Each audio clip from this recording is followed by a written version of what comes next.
Welcome to DAX Machina. Join us as we explore the mysteries of this world. Cryptids, monsters, macabre tales, and horror stories abound. Could they be true? Are monsters real?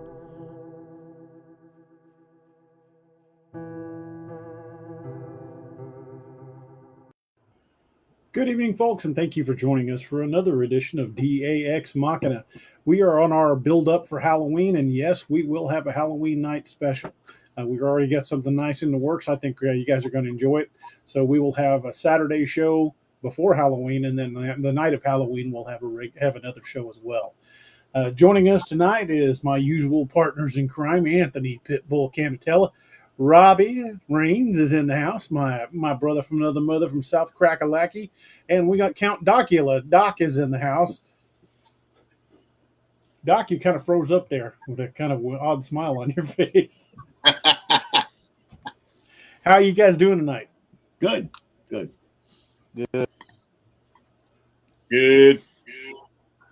Well, one thing before I jump in too far, Anthony, I know we mentioned this the other night. You know, we're glad you're feeling better, but how's Uncle John doing? Let everybody know. I guess was that? I'm sorry. Hold on. Was that feedback I just heard, or no? I didn't hear it. Okay. Yeah, he's in the hospital.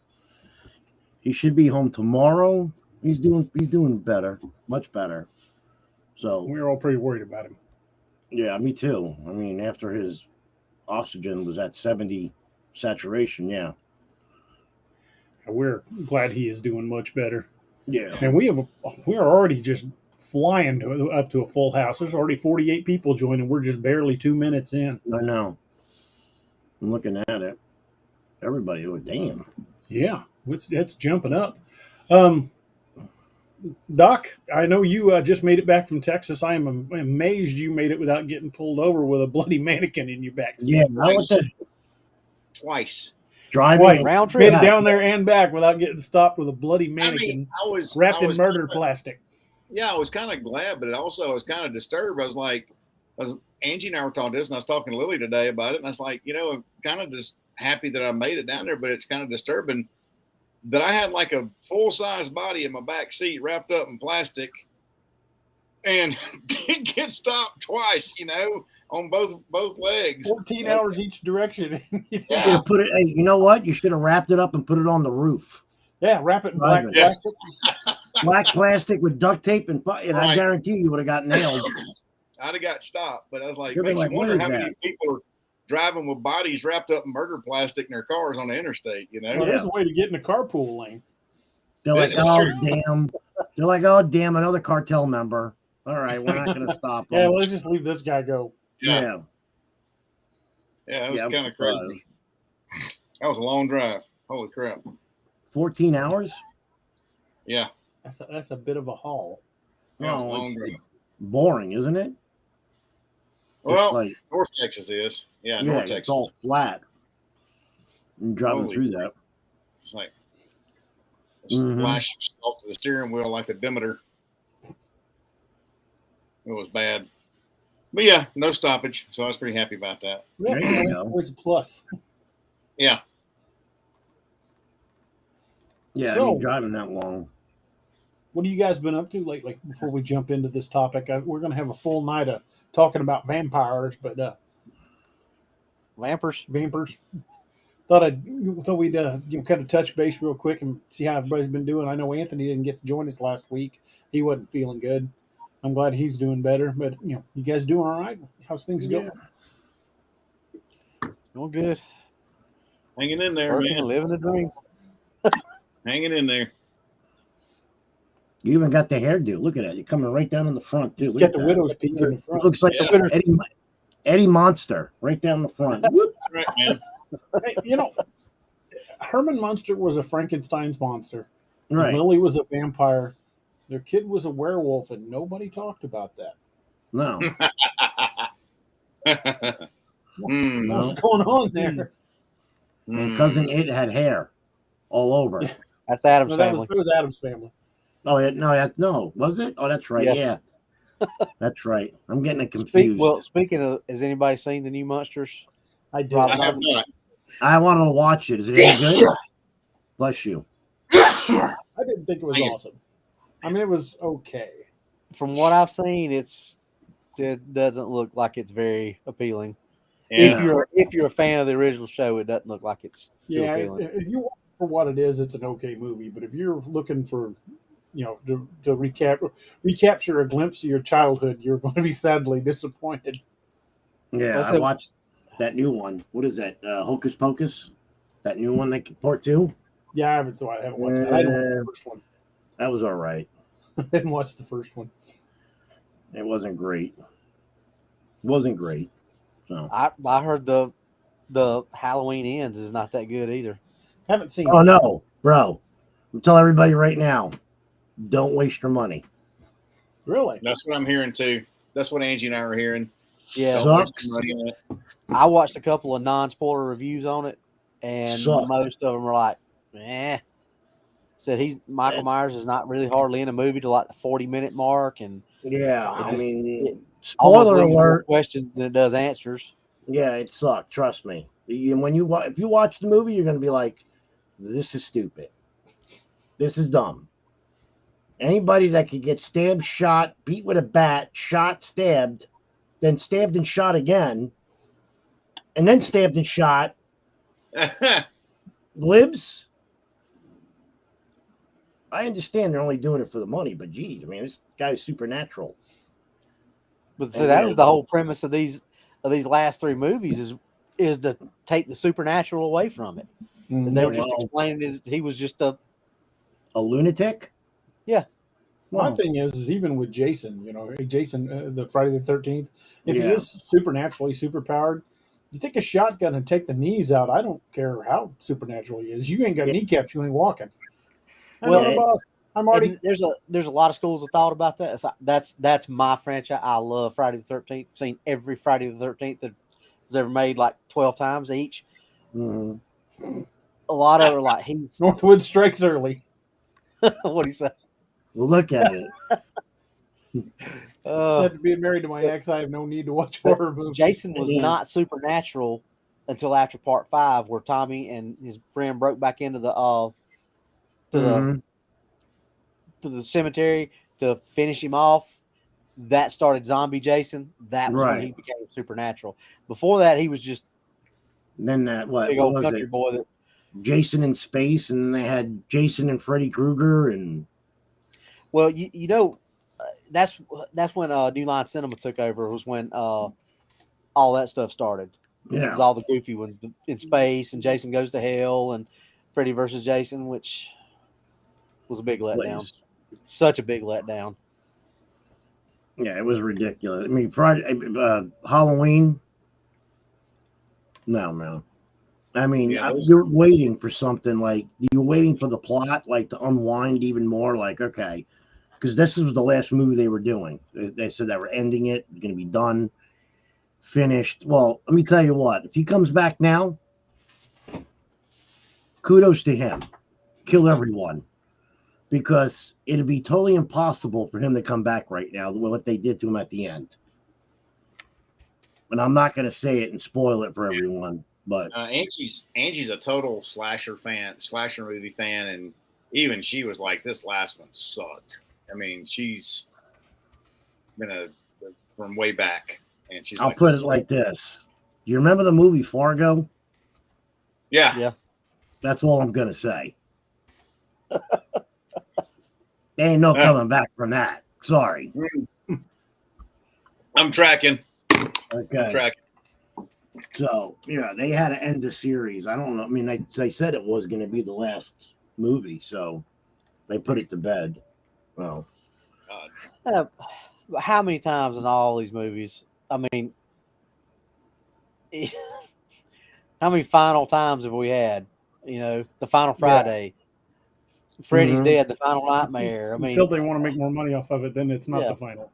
you Right. guys ever watch, what's his name? The co-founder from Black Rifle Coffee, Matt Best. Matt Best. And it has the Halloween. He goes, "What would vets do if Jason Yeah, and those them are showed funny. up?" Veterans and horror movies. Those Yeah, are hilarious. Yeah. I mean, it's like, why don't they make a movie like that? Well, it would be over in about 5 minutes, but you know, that stuff is hilarious. Hilarious. We're trying to get movies like that made. Yeah, I know. That would be awesome. Totally am. Because that's pretty much what it would be. Have you guys seen the movie Dracula Untold Yes. with Luke Yes. Evans? What That do is a very good movie. I like that movie a lot. I thought it was an interesting take on the vampire legend, and it set up perfectly for a sequel, but they never made it. I know. I Because looked it it up. didn't make as much money as they thought it should have made it. Office. That was a really good. I think it was well put together. It was well made. I think the plot flowed really nicely. I think there's probably a few things they could have done differently that might would have made a little bit better here and there. But for the most part, I like the way they told it. I mean, obviously they took a lot of liberties with what Vlad Tepes really did, but they still kind of made him when he was fighting for the reason he was fighting for. They made him sadistic because when he started fighting and when he took that power, he was a madman. But Northwood says, "What was that Leslie Nielsen vampire movie? Dracula Dead and Loving It." Dead and Loving It. That is the funniest movie ever made. Yes, I we don't like a are. lot of comedy. Wine and eating chicken. I really don't like a lot of comedy in my horror, but that was a pretty funny movie. What? Which one? Dracula Dead and Loving It. And Love at First Bite was pretty good. Love too. at First Bite. Yep, I was going to say that's a good one. Once Bitten was I funny. just watched the remake of Fright Night. I haven't seen the remake. I still like the one with original. Colin Farrell. Yeah, That's one with Colin Farrell. I'm on It's the pretty fence good. on that one. It's not bad. I watched it, but I don't like some of the changes they made from the original. no, but Some of the changes they made, like some of the changes with the actual vampire lore that they made, I liked. Right. But some of the other changes they made, I thought were unnecessary. I think the plot acted really well in the first one, but I do like some of the. Because they really didn't get into a lot of backstory about how Jerry Dandridge came around. He was just there. He was a vampire, and they never really got into it. I do like that they kind of put that backstory about, what kind of vampire he was, and there was different types, and he was like that really old and really sadistic race. I like that part of it, but I don't David think By what was that Eddie Murphy vampire movie? Vampire in Brooklyn. Vampire in Brooklyn. Oh yeah, with Eddie Murphy. That was a good one. Yep. Although when it comes to pretty good. vampire movies / books, I got to give credit where credit was due. Salem's Lot is one of my favorites. Oh, Yeah. Okay. Yes, very good. Just Salem's really Lot's well great. done. I'm gonna tell you that scene where he's in the morgue and he's watching the clock and he's sitting there pulling those two little popsicle sticks, taping them together, and just watching because he knows it's about to, and he knows that body's about to come out, and he's making that crucifix. That was a freaking scary scene. Yeah, it was blessing That it. movie- He's making it. For a made for That TV movie's- movie, and you know what's Out of me. Yeah. yeah, it did me too because I'm Yeah. like, holy crap! What was that other one? What is it? Phantasm? Phantasm wasn't Oh, a yeah. vampire film, but Phantasm. it was a good horror flick. Yeah, Yeah. The Night Flyer was Yeah. another good vampire. Yeah, I didn't Vampire sleep for a movie. week watching that shit. That was an interesting looking vampire, the one with the one big pointed tooth. Yeah. When we start talking vampires, everybody's first name anybody ever thinks of when they think of vampires is Count Dracula, which comes from the Bram Stoker novel. And Bram Stoker, who was actually Irish, blended more Irish lore in that than we realize. He took an amalgam of a lot of historical events and kind of blended them into one character. Not taking anything away from Vlad Tepes. I mean, Vlad. I guess it's pronounced Zepish, but Vlad the Impaler was a brutal son of a gun, even without being a vampire. Yeah. But he was kind of a convenient historical backdrop for the novel. And one interesting thing that I recently discovered is Bram Stoker liked to blend elements of lots of different things in, and I think one of the reasons he chose Count Dracula. Well, everybody knows Dracula means son of the dragon. Dracul means dragon. Right. But if you break that word down, the words dro and kula are Irish Gaelic, and they mean bad blood. Oh, didn't know that. I didn't Yeah, know it's that. really, really bizarre, and I think that was intentional. I think that was an intentional insertion, because there are histories of Irish and Scottish vampires. In fact, one of the earliest mass graves, which way predates Bram Stoker, in Northern Ireland, was found, and there were dozens of bodies that were found with rocks shoved in their bodies, and they'd been staked to the ground. Well, it's just like, I mean, what? You don't see Italian vampires because all the freaking garlic we eat. So, I mean,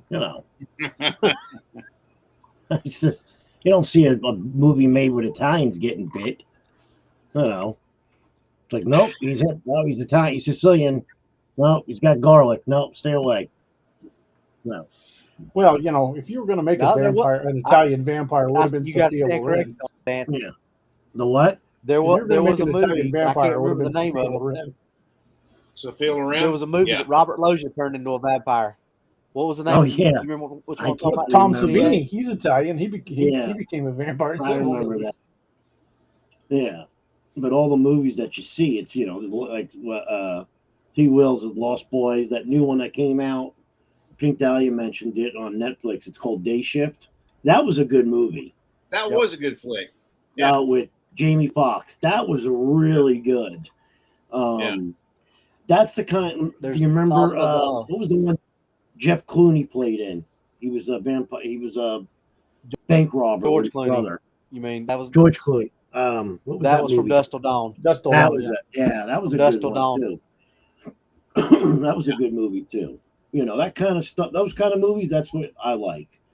When it comes to the old school and it's all been made already. And, one of my favorite, Lost Boys has always been one of my favorite vampire movies. Yeah. Yeah. That's an icon movie, man. It's like the Goonies. Yeah. Francis Ford Coppola, I think his iteration of Dracula was probably the closest one to the book, other than the 1931 Todd Browning movie that had Bela Lugosi in it. But Francis Ford Coppola's with Gary Oldman was absolutely great movie. 79, 78, 79, when Frank Langella was Dracula, they totally changed some of the characters and stuff around, and sunlight killed him and all this kind of crap. Where in the book, that's when the big flowing cape and the big medallions and all that stuff come out with the Frank Langella and the Christopher Lee, the Hammer House vampires. That's when all that stuff started changing. Yeah, and I think Gary Oldman, or the Francis Ford Coppola's iteration, his version of the Dracula, Bram Stoker's Dracula, actually was probably the closest one to the actual literary, edition. If you read the book and then watch the movie, that movie is really, really faithful to the book. I mean, they changed some stuff, but very little. I mean, there's a lot of stuff that Coppola put in that movie that is in the book. If you absolutely, yeah, like I've listened to the book and then gone and watched the movie, and it's just because Lucy and Mina swap places in those movies, just like in the Frank Langella one. It was Mina that Wilhelmina Murray that got killed, and my brother Keith especially. I think he's listening tonight. He used to shut the freaking light off in the bathroom, and he'd go, "Papa, Papa." When she was in the cave, dude, I would lose my mind, But and then he's probably laughing his ass off right now about it. But we did forget about Twilight. Everybody's mentioning, Twilight. Sorry, that's more of a love story. Yeah. That's like Romeo and Juliet, and then they got whipped. Yeah. The few times I've written vampires in my books, they don't sparkle. No. Yeah. Like diamonds. No sparkling vampires. Yeah, I mean, it was a good. I mean, it was all right. I was more for the werewolf than I was for the. Oh, I much prefer werewolves. Yeah, I mean, that was the only decent part of those movies. Team Jacob. Team Jacob. That's all you seen. I was like, Patrick Nobles and other people have brought up, Dark Shadows, the Gothic soap opera, but also that was the freaking book, the movie with Johnny Depp was freaking hilarious. Yeah. Yes, that was funny. And again, I'm not much for mixing my horror with comedy, but What It was sorcery all is this? Show yourself, tiny songstress. I mean, come on. Was it a TV or whoever was Yeah. on TV? Young That was Frankenstein. hilarious. Classic. Still funny. What's the kind of Oh man, What? that was good Twilight? stuff. another? It's a really obscure vampire movie, but it's not bad. It's called There's two of them, and one of them's Day Watch, and the other one's Night Watch. It's Yeah. a Russian movie, Yeah. but not bad because it gets more into than just vampires. Yep. Moderators hit that one. Yeah. Thank you. My private dating site popped up. Sorry, guys. Byzantium is another good one, Bobby. Byzantium. I seen And that. yeah, and then Let Me In is another one. Byzantium. How about Yes, I've What seen was it it? again. they had another one? I don't know if it was a zombie or it was a vampire. It's called Patient X. Did you see that? I hadn't seen that one. It's a military base, and they got him chained up inside this. Yeah, it's called Patient. I think it's called Patient X. That was made back in 2001. It was pretty good. And Naoma brings up a good point on here about Stoker. Most likely got the idea because I remember this from the History of Vampires books that I used to read as a kid, and Yeah. it was here.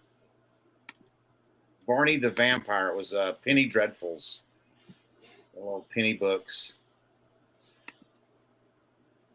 Where is it? Oh no, it's not working. Who knows? Is it showing now? I don't know. Hey, Max. How things keep jumping around? Dude, What's up?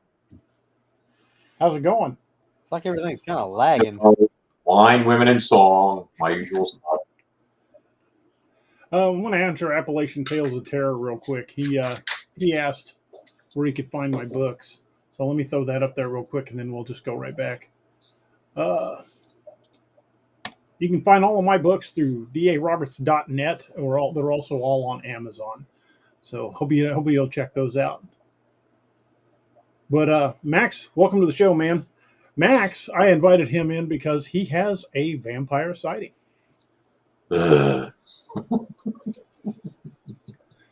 We were Max just just kind has of all dusting off sightings. some of the old saws on talking about old vampire movies, but we were heading into the more historical side of it. But Billy Dink says Stoker got his idea from DA. Only if he had a time machine. So Max, tell us about your sighting. I actually had a question before delving Shoot. into that.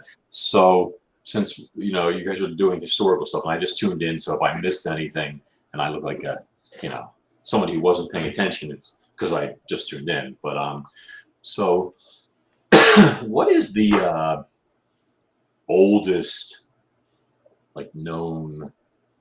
realistically known, I guess, history of the vampire legend? Where does this? How far back does this go? Some of the first ones I was able to track down. Well, there's if you believe Lilith being the first wife of Adam, is listed is believed to be possibly the first vampire, and another possibility for the oldest known vampire was Sekhmet, the Egyptian goddess. So, how far back are we talking? How many thousands of years? Yeah, thousands of years. Mm-hmm. Okay. Well, all right. So I'll tell you guys what happened with me. I mean, all the details are in that book I put out. I didn't come here to hawk that or anything like that. But I'll remember everything as best I can. I don't, some of the research that was in there in terms of the history of that place and all that, I don't remember off the top of my head. This is not a pleasant thing to talk about, but the thing that I saw, I heard you guys talking about Twilight and sparkly skin and all that stuff like that, and that couldn't be further from what the thing that I encountered, I guess you'd say. But this goes back to when I used to live in Southwest Philly, and I was 19 when this happened. And I was, a typical 19-year-old young wannabe jock idiot who thought he was indestructible and all that. And I had developed this, in retrospect, bad habit of taking our Doberman Pinscher and going for midnight walks through parts of what's called Fairmount Park and up into a cemetery there called Mount Moriah, which is from the 1800s. And, typical old-fashioned 1800s cemetery with wrought iron fencing around it and all that jazz. Wrought iron's supposed to keep the dead in and spirits and stuff like that. I don't know if it works, but anyway, I thought I was really cool, doing this. I would time it to get there at like midnight, as if it meant something to go to this place. And since I was into martial arts and all this stuff, and the Doberman could take care of himself. But back then there were packs of feral dogs that roamed Fairmount Park and that had been known for attacking people.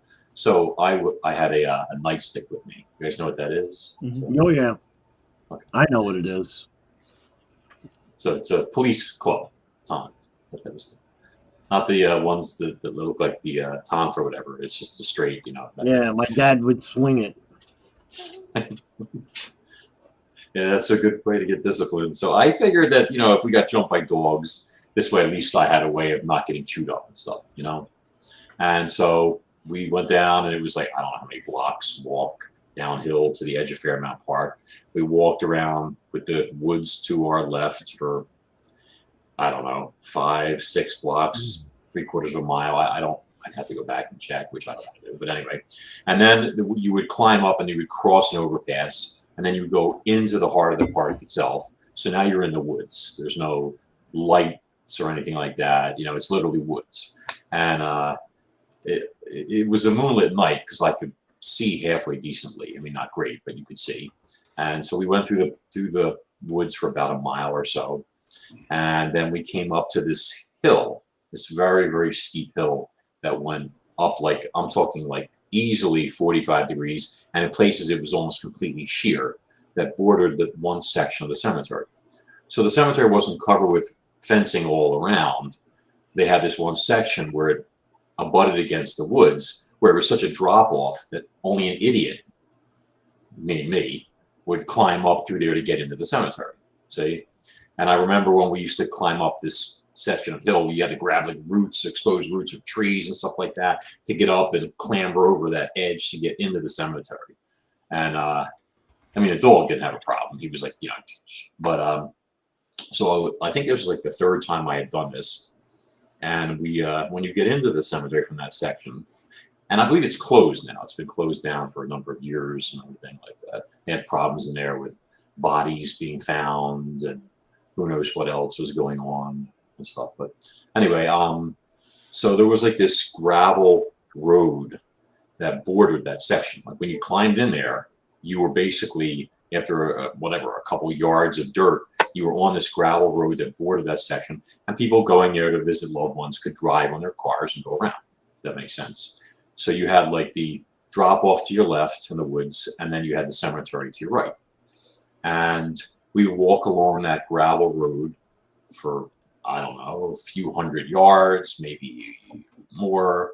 And eventually off to your left, the woods would come up to meet it, and it would level out. And there was a level section there through the trees where you could cut across through those trees. I'm sorry.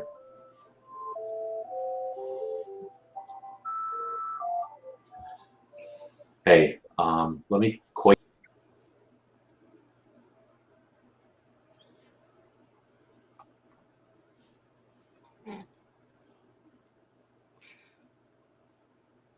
Okay. Go ahead and say it, Doc. Damn satellites.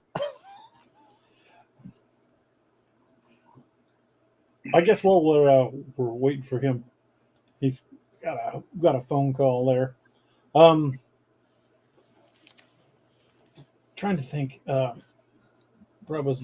lost my train of thought. Hey, he gone. There he is. I'm sorry. What was the last thing I was rambling about? You were talking about. I've lost my train of thought now. Get in the cemetery. Yeah, Get in the cemetery. Yeah, in the cemetery. Okay. I had a VPN on, so maybe that was interfering, so I cut it. So Okay. maybe that'll make things smoother. Yeah, we walked on this gravel road, and then when the woods would come up, the hill would like lessen eventually after a few hundred yards, and it would level out. You could see there was a town, maybe, I don't know, 150, 200 yards through the woods called Yaden, which we knew, and we would walk through the woods, and then that would put you back on, sidewalk, we'll call it, and then we would follow that all the way back up, to the house. Okay. So another, whatever, mile or mile and a half from there. So that was like our little thing that, me and this dog were doing. And so when we were walking along, it was a very quiet night. There was no wind. It was like dead silent. And I mean, like, pun intended, dead silent. Okay. And I started hearing this sound. It was just like not something you normally hear around there. It was like this repetitive sound that you would hear, like, I don't know, every 5 seconds or something like that. And it kind of sounded like literally like this, like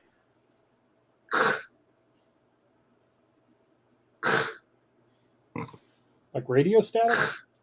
It sounded like something digging. Oh, okay. Literally like something was digging. Okay, and I heard the sound, and I'm like, what the heck is that? And as we were walking along, it gradually got a little louder and a little louder and a little louder. It was coming up from ahead of us somewhere. And like the hairs on the back of my neck started going up like this and everything. And I chastised myself saying, you need to stop watching Creature Double Feature so much, with all those movies about werewolves and vampires and all this other stuff like that, which in Philly back then in the early 80s was quite the rage, Creature Double Feature kind of stuff and all that, and I was like, man up and whatever, and just like I dismissed it. So we kept walking, and the sound continued, and it was getting a little bit louder and a little bit louder, and pretty soon you could feel it through the soles of your feet a little bit, and it was definitely something digging, because it was like you know what I'm saying, like if you're standing and you feel something like under you, like a sound, like a vibration, that's what was happening. It was like resonating. And like I said, you start getting a little paranoid and uncomfortable, whatever, with this stuff. And the dog was like looking around, but he couldn't figure out what was going on. And eventually, up ahead of us, I realized that the sound was coming from this tombstone, or the general vicinity of this tombstone. This big, ugly, old, dark, heavy stone that was right off the edge of the path. Okay, and I stopped because it was at its loudest about 10 feet from where I was standing, and you could feel it still, this kind of like grating sound, this vibration and stuff. And then all of a sudden, I really hate talking about this, this thing just bursts up out of the ground in front of me. When I say a thing, I don't mean the whole thing. I mean its hand came straight up out of the ground, like this, like that. Okay, right hand. Right? And I was looking right at it when it happened. The ground, like, it erupted up around it. There were no leaves around or anything like that. It wasn't like fall where somebody could have put some fake hand popping up out of the ground because they thought, like, just happened, I might get a guy walking through a cemetery at midnight or something like that. Okay, and I was looking right at it, and I saw it, and I literally out loud said, "Holy God!" Except I was not as calm as I am now. And I was staring at it, transfixed, and it was big, about 1.5 times the size of my hand, and it was a pale gray in color. That's with the moonlight, mind you, but I'm pretty confident it was a pale gray. And it had these big jagged nails that looked like they were busted up, and I don't know if that was from digging or what, like that. And the skin, and I've said this before, was kind of like loose fitting. Like it was like, I don't say leprous, but it just had an unhealthy kind of wrinkly look to it, if that makes sense. Like maybe it was a little too big for it or something like that. It's kind of hard to explain unless you're looking at it. Right. Okay. And it came out of the ground like that. And then it like kind of like went like this, and it hung there. Like it was resting or something like that, which in retrospect, I think it must have been, because it apparently had been pawing or clawing its way vertically through soil. And like a friend of mine had once crunched the numbers, if this thing was 6 feet down, was like 9 tons of compacted soil on top of it. Damn. Okay. And as I was looking at this thing, my brain went into like emergency mode, survival mode. And I was trying to convince myself that what I was looking at was anything but what I was looking at. I mean, like, I was like, that's a squirrel, a groundhog, a prairie dog that doesn't belong here, a rabbit that took that wrong turn at Albuquerque, as Bugs Bunny used to say, or something like that. You know, and I was blinking and blinking and looking at it and trying to will it to turn into anything but what it was. But it didn't. It just was what it was. And I'm looking right at it. And then the dog was like petrified. He just like stared at it. Like he couldn't move. And I just knew what I was looking at. In my opinion, it was some sort of undead thing that is under the ground and comes up, I guess, every so often looking for dinner. And I guess some idiot walking through the cemetery with his dog apparently was too good of an opportunity to pass up, or I don't know what, you know, but I just knew that once it came out of there, you know, it was game over. I mean, anything that could be like that big and that powerful, you know, Caesar couldn't do anything to it. It would have snapped his back like he was a twig. I would have hit it with a nightstick and it would have broken or done nothing, you know, and you're going to die, basically. Okay. Right. That's what goes through your head. And my heart was going like this and all. And then it started to move again. It started like, I guess it had rested or whatever. I mean, it's only a few seconds, mind you, that all this is going on and everything, but it started going like twisting. I think it was starting to come up. And then I just went like, I turned and I looked at the hill next to me, which was incredibly steep still. Not as steep as where I climbed up, but it was like still like that, I guess, like 45 degrees. And I remember the scene from this Clint and Clyde movie where you know, this cop is like sneaking up on Philo Beto as he's fishing or something like that. And he comes face to face with a rattlesnake. You guys ever see that old movie? Yeah. It sounds familiar. And the guy goes, the rattlesnake's right in his face. And he's like, feet don't fail me now. Like that. Yeah. I literally said that out loud. Feet don't fail me now. And I turned and I dove down that hill. When I say dove, I mean ran. Okay. I was literally running for my life, scared to death, you know, barely able to see. And I was running so fast that the dog was choking. I could hear him in my left ear going like that because he couldn't keep up with me. I was a terrified 19-year-old running downhill, an athlete, as fast as I could, motivated by fear, adrenaline, and whatever the hell that thing was. Because Right. I knew, like, if I tried running 100, 200 yards more to get where the forest leveled out, and this thing saw me, I just had a feeling that once it saw me, there was no getting away. You know, and I wanted to get away from it as fast as possible so it couldn't lay eyes on me, I guess you'd say. And as I was running, I was so terrified that everything I was looking at was moving in slow motion. And I mean slow motion, which probably saved my life because I was dodging trees, going under branches, leaping over boulders. I mean, all sorts. It was like, and then I hit the forest floor and I ran for my life like a mile at breakneck speed until I literally collapsed in the mud. And I lay there for a few seconds going, and then I crawled up or pushed myself to my feet and I looked back to see if it was coming, you know, which would, if it had been, I would have just died of a heart attack right there. It wasn't there. I ran the rest of the way home, burst into the house, terrified. I was grabbing crucifixes and Bibles, and you could laugh if you want, but I was sprinkling garlic powder on myself. Okay. Right. And all this stuff. And two of my idiot brothers, one of whom would eventually become a cop and stuff like that. I told them what happened. I was shaking like a leaf, and they were like, "You're full of, you know what? I'm not going to use it on the air." And they said, "You just, you know, you're lying." I said, "I'm not lying." All stuff. And they were like, "You just imagine the whole thing." And mind you, I'm holding crucifixes and a Bible and stuff like this at this point, and looking out the window. And they're like, "You know, we know the area, we know the spot. We're going to go with you right now, and we're going to show you that you just imagine the whole entire thing." Okay. And I told them, I said, I'm not going back there. I'm never going back. Never going back. Go to hell. I was like, you guys want to go? Fine, you go. I'll tell you the spot. I'll tell you the area. I'll describe the stone to you. I said, you go ahead and go.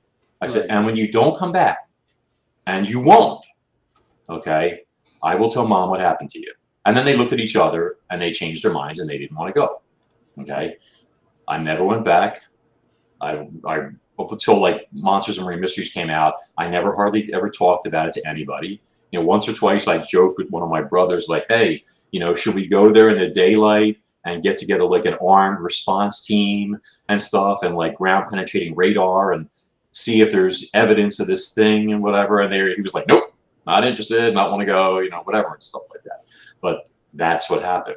So all I can tell you is, you know, I don't, like somebody said like to me that sounds like a strigoi, you know, it's a popular name, but it's a very old name. It means something that I guess lives in the graves and comes out, etc. And that's what it sounded like. So I don't know if there are other species of vampire or anything like that, or if this is what they really look like. Have you ever gone back there? You never went back there? Hell no. Okay. According to Romanian lore, there's Huh?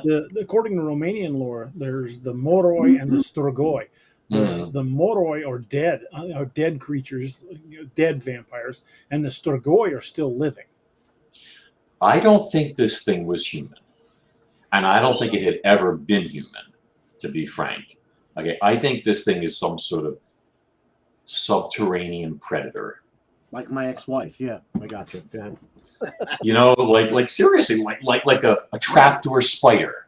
Yeah, or something like that. Okay, and I mean, like it would. I think this thing must have been 7 feet tall if it had come out of there, assuming it had human proportions and stuff like that. I mean, the hand had a thumb and 4 fingers. Yeah, it was just big and disgusting and it was bigger gnarly than normal human.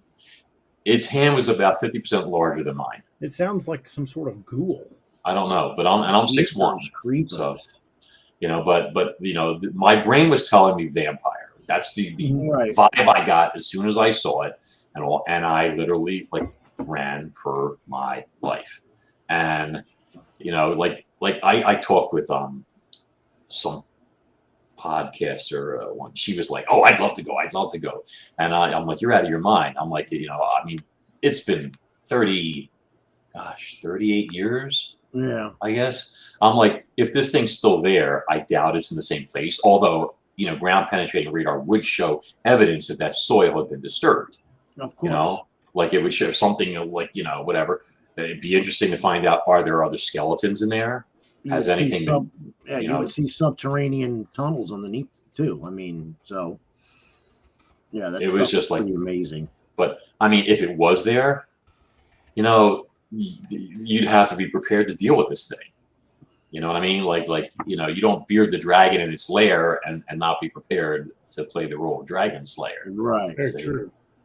So, but no, it was, see, like I got chills now just picturing the whole thing and everything like that. Even my hand, look at this.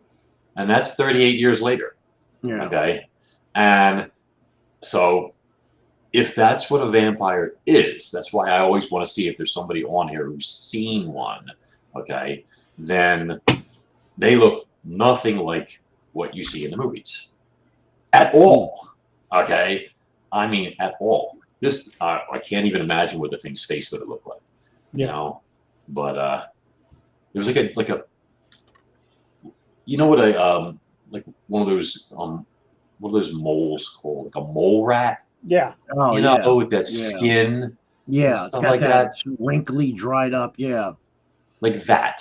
Yeah. But humanoid and big. Yeah. I mean, like, so, but that's what happened. So anyway, like the vampires in that movie Priest, right? The ones that kind of, because they were like subterranean type, yeah, down in holes and stuff like that. Mm-hmm. That's almost what that sounds like.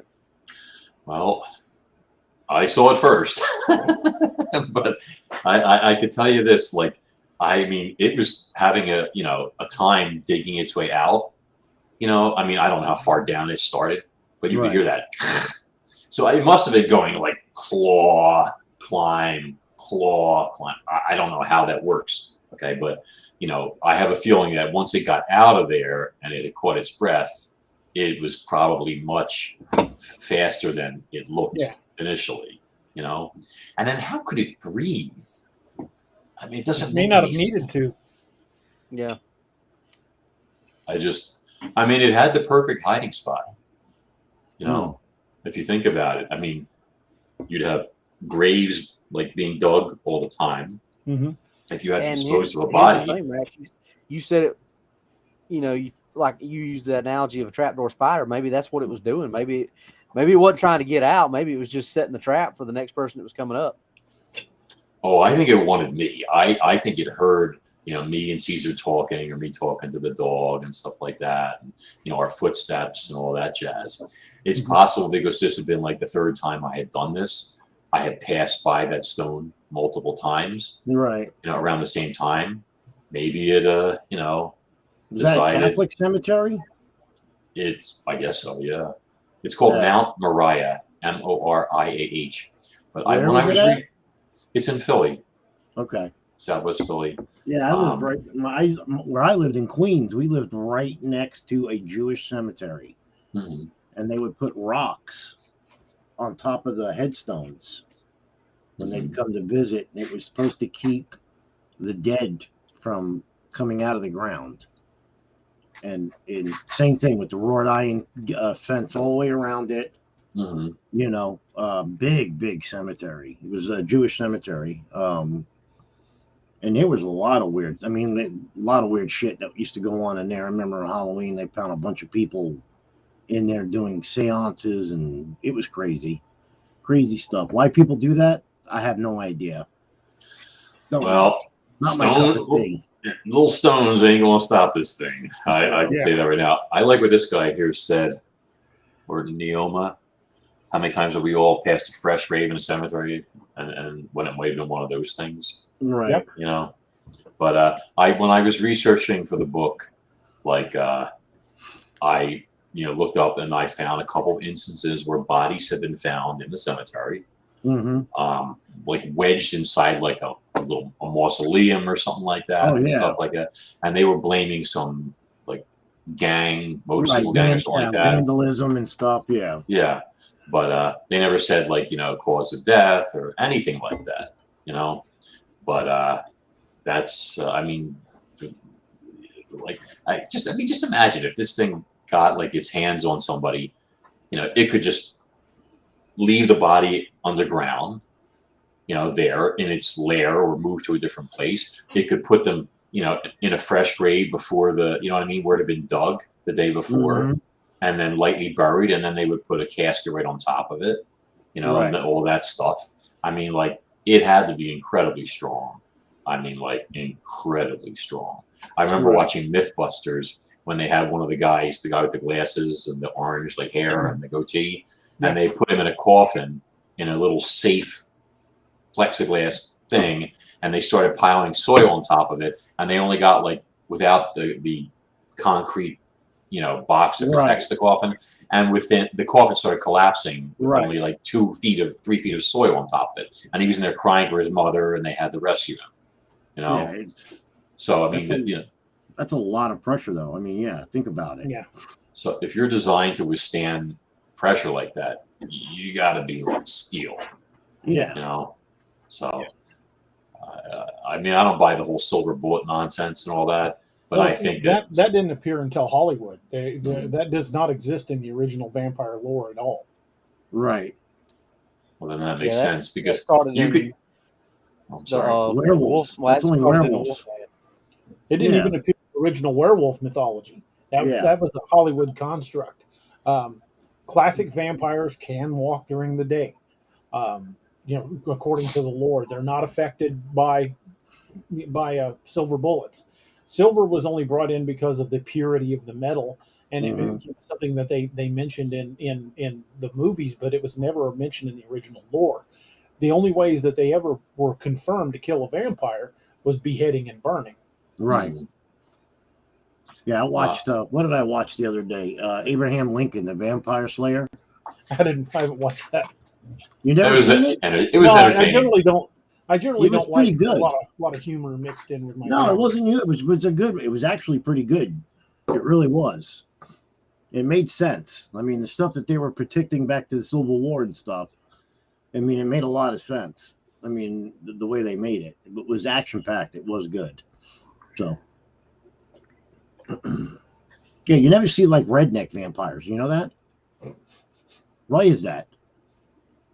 Too much moonshine, maybe. No, I mean, like, you know, like this. Not enough teeth. Yeah, like this. You never see a redneck. Not enough teeth to be vampires. Oh, Count Docula You'd be would like, be what you damn, would those call are a some redneck blunt vampire. teeth. You imagine having a redneck vampire with teeth like that biting Yeah, on the your neck. method You'd make like, their fangs fall out. yeah, Yeah, that would not be pretty. be like, it's very blunt. Also, if you look at silver bullets, ballistically, silver is not a good metal to use in a bullet. No, No. think about it. It's a soft. I mean, what? I mean, even lead. Isn't it softer than lead? Yes. Yeah, I mean, it would just deteriorate coming out of the barrel. It would break apart. I mean, the I am sure that thing was pretty durable, if you know what I'm saying. Yeah, The silver's harder than lead. it is, isn't it? I thought it was. Yeah, that was the problem they were having with bullets because they don't expand like a Mhm. lead projectile does, so it doesn't hit the lands and grooves, or it doesn't hit the Yeah. lands and barrel. So it Right. goes It was like that. bouncing down the barrel. So So you might as well be shooting a smooth bore. Yeah. exactly, you're better shooting a freaking silver ball out of a brown bess, you know, Yeah. than trying to get it out of a rifle. So yeah, little Patty said, "Has anybody watched Mobius yet?" I did, and it sucked. What? Well, What there's is two it? things. I Mobius. never liked the Morbius comics, and two, No. I generally avoid anything that provides work for Jared Leto. Yeah, Yeah, I didn't like the movie. I didn't like the movie at all. yeah, that was pretty horrible. I watched The Invitation here recently. Angie and I watched The Invitation, and that's a pretty good vampire movie. When it comes to actors, my top three are every other actor, cardboard cutouts, Jared Leto. So you're not a Jared Leto Joker fan? huh? No.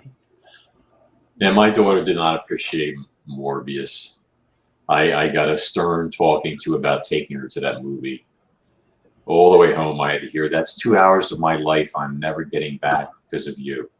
And I'm like, "You're 13, for God's sake."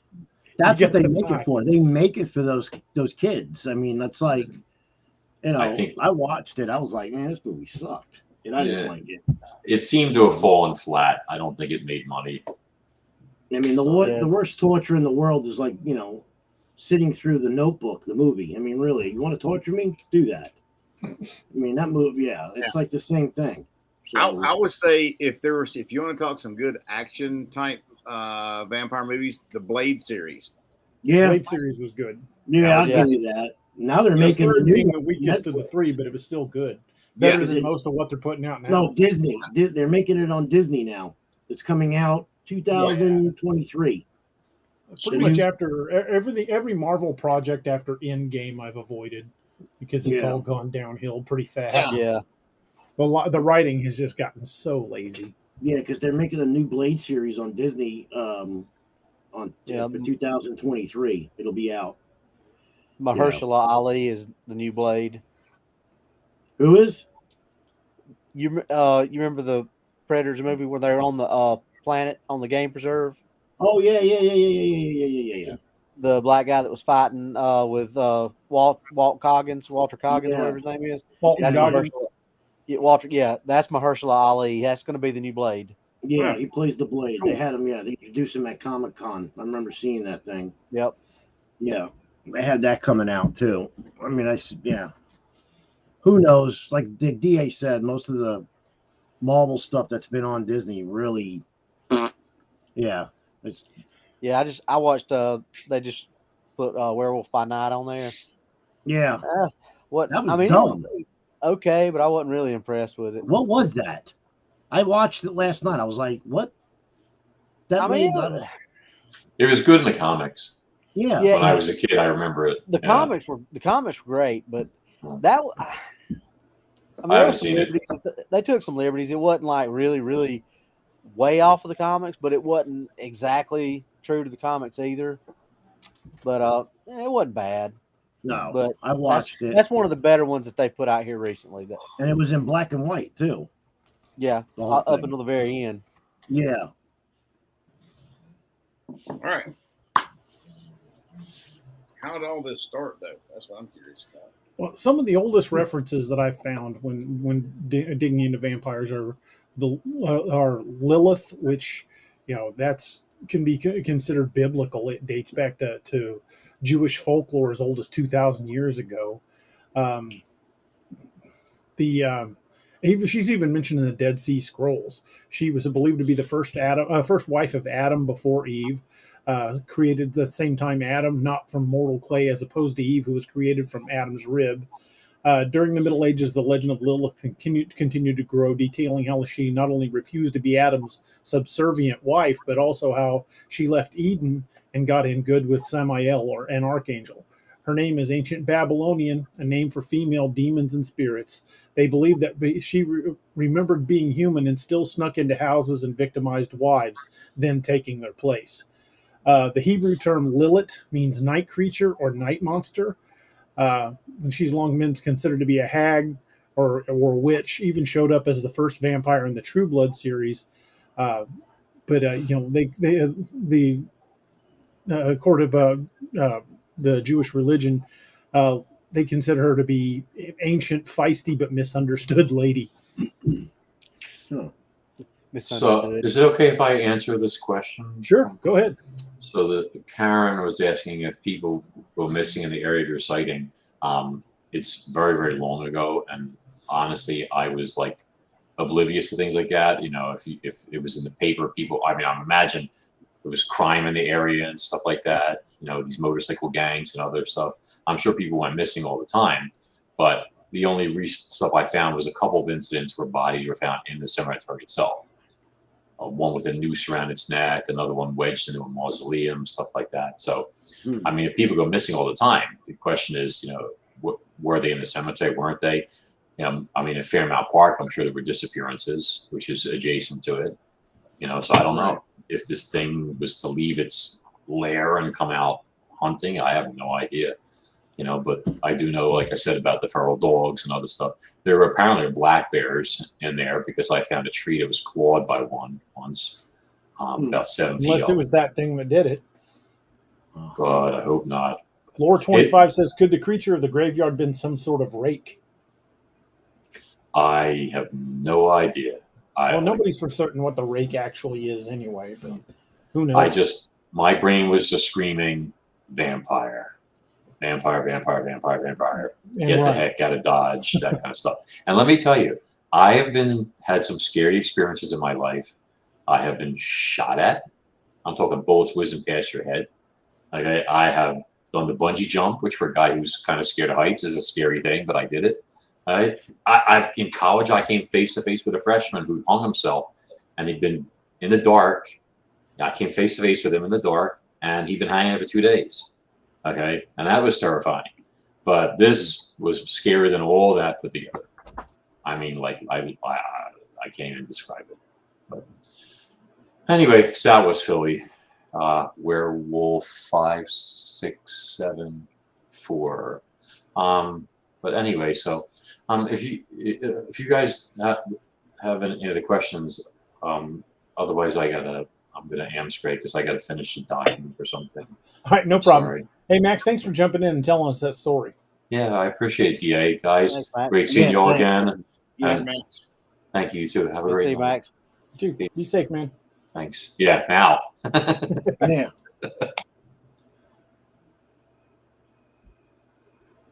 Creepy. That was Yeah. a spooky story. Yeah, that would was considered a butt puckering moment. I would have been hauling ass too. Of course, I don't think I'd have outran the dog even at 19. Yeah, that's I true. looked there one time. I didn't know if Doc was froze or if he was just like, No, you guys were all froze. You guys all froze up. I don't know why. I had it, and then mine went out. Mine, I dropped me, and I had to log back in. Yeah. I don't know. All right. What's next with DA? Well, I was looking at some of the older ones, and of course we talked about Sekhmet. I wanted to kind of get back to her. Not only was she a warrior goddess in ancient Egypt, she was like had the head of a lion. And because she was not only a warrior goddess but a god of death and healing, the combination creating a definite feeling of similarity with vampire folklore, eternal death, eternal life at the same time. Her father was Ra, the sun god, and sent Sekhmet to punish mankind for their unfaithful, disobedient habits by slaughtering them. As she killed people, Sekhmet drank human blood to give herself power. So that gives rise to one of the earliest known references of actually, something gorging on the blood of humans for as nourishment and giving themselves power. But that also lends heavily into the vampire lore, which is why I chose her as the source of vampirism in my book, Apex Predator Horned Moon. Okay. Now, the vampires that served her, Kaskim Sateta and the other guy, I can't even remember his name right off the top of my head, but she, those were completely made up. Those were the creations for the book. But linking it back to Sekhmet was one of the oldest references to vampirism that I could find. I mean, they're really, honestly, if you think about it, just about all of the mainstream stuff that we talk can be linked back to something in the Egyptian times. We're very close to. Well, and yeah, I'm sorry, Robbie. Go ahead, man. I was just going to say, in their pantheon of their gods, I mean, there was, like we talked about the last show, Wet. I mean, pretty much him and Anubis were both, for lack of a better term, were creatures. You got Sekhmet, which was a vampire. I mean, we talked about the crocodile god. I can't remember what we said his name was, but you can link him with a lot of sea creature and waterborne cryptids or whatever. I mean, it's pretty much anything that you can think of, you can link it somehow, like you said, DA, somehow, some way back to that. Egyptian mythology features into a lot of stuff, and of course, there's also elements of Bram Stoker's Dracula, which were taken from the Norse. The Draugr, which were I used the reference to the Draugr in my Ragnarok Rising books, but because I likened them to zombies, but they were actually very similar to the vampire legend because they were an intelligent creature. They weren't just mindless, flesh-eating zombies. So, we've got elements that come from folklore from all across the board here. Well, the true zombie that we think about now didn't really come around to what George A. Romero's. Well, there was an older one called old movie from the 50s called White Zombie, but that really kind of started it. But it was far less what we see today. It was more of a voodoo type zombie, but there are references to zombies, especially the voodoo zombies, or the some of the other darker religions. In Haiti they practiced that. I mean, that's where they got the name The Walking Dead. That's what they practiced with the voodoo. So there's a lot of that in New Orleans too. A lot of the voodoo based in New Orleans. Yeah, which a lot of the Creole. Well, and the vampirism. There's a huge level of vampiric studies in New Orleans. Voodoo or not, but it's even going back to the Ursuline convent in the 18th century, the Ursuline convent on Chardon Royale Street out there. I've been by it. The shutters are still shut to this very day. They were shut. They were nailed shut with nails blessed by the Pope because of a lot of vampiric activity started happening after the Filet de Cassette, I think, is the coffin girls, they called them, started arriving, and they had these coffin-looking things with them that had all their worldly possessions in it. But funny how weird stuff started happening after these girls came into New Orleans, and they started seeing weird stuff happening. And then in 1978, when this place had shut down, there were a couple of journalists who broke in overnight and set up their camera and everything. Well, they fell asleep. Their camera caught one of those shutters that had been nailed shut, opening up, and like this mist like coming out, and then the camera stopped filming. The next morning, they found those two cats with their throats ripped open, drained of blood, sitting laid on the front steps of this convent. Oh, So, wonderful. yeah. So I mean, Wow. yeah, a lot of I mean, weird. there's people to this day that practice. Mhm. It's crazy. Yeah. There are a lot of people that claim to be vampires, and if the lore is to be believed, some of them may very well be. I mean, It's no more crazy to believe than that some of the other theories out there, like the Anunnaki or the Nephilim being very much alive. If they're creatures of light, they're creatures of darkness. Right. yeah. I mean, you look at Isaiah 34:14. It talks about Lilith. You know that? Mhm. There's like 14 biblical references on vampires, and in Lilith it said, "Wildcats shall meet with desert beasts, satyrs shall call one another. There shall Lilith repose and find for herself a place of rest." And they're talking about that at nighttime too, that there were like creatures at night. Mhm. So I don't know, man. Yeah, we've got biblical references to it. We've got you can go on YouTube or even Google and search modern day vampires, and there are lots of different groups. There are people that practice, that are practicing vampires. Whether or not that means they're a true vampire or not, it's hard to say. They say there are different types. There are sanguinary vampires that feed on blood. There's psychic vampires that feed on energy. I watched the special on that, and they had a group in New York. It was a documentary, and they were actually drinking each other's blood in the group. I was like, what the? I mean, like, what? Yeah, I mean, some of that makes me think some of these people are a little bit Cuckoo? that's like a little nuck and fudge. Yeah, a little psychological disorder. The cuckoo Cocoa Puffs? Yeah. To say, though, I mean, could it be? There's definitely people out there that believe they're vampires. That it's probably some form of psychosis, but I wouldn't throw it all out there as that. There's been too many weird sightings and people that have been threatened and had close encounters with these type of creatures. Tanya Willis says PRT's Paranormal Roundtable has a few shows discussing encounters with vampire-like beings. That's Paranormal Roundtable. If you guys aren't familiar with them, great channel over there. Oh, one thing I really want to say real quick is congratulations to Josh Turner and the folks over at Paranormal Roundtable. They just hit 20,000 subscribers on YouTube. Nice. Big milestone, and congratulations, folks. Yes, congrats. But I would not dismiss the possibility that there could be true vampires. Oh, I definitely don't dismiss that at all. I'm just saying people who might be who are actual human beings who. Oh yeah. Well, there are actual human beings that claim they're werewolves. They ain't. Yeah. It doesn't mean they actually are. I mean, I got fangs in, but I'm not a vampire. Right. Yeah. I took mine out. You Count Docula. Well, then you've also got people that suffer from porphyria. Yeah. And